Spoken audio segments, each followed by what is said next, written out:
Today I would like to show you how you can transfer files from Oukitel K13 Pro to an Android device. You need to begin by locating and opening Play Store on both devices and installing free app called Send Anywhere. Remember that it has to be from this developer. When it's ready, just open it.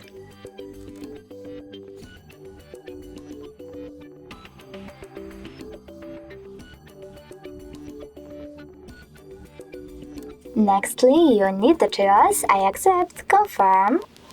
Come on. Confirm, continue and allow.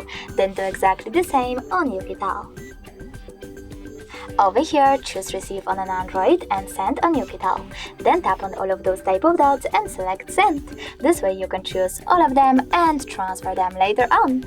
It will take a long time, so I will go with only one photo.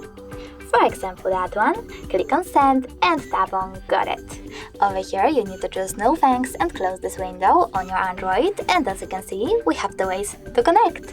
We can scan this QR code by clicking on this scanning icon on an Android, then selecting while using the app or only this time in the pop-up and pointing our device's camera at the QR code. But we can always input this key over here instead and then tap on receive button. Now, after a couple of seconds, as you can see, my photo was successfully sent. Thanks so much for watching. If you enjoyed this video, don't forget to leave a like, comment and definitely subscribe. Bye!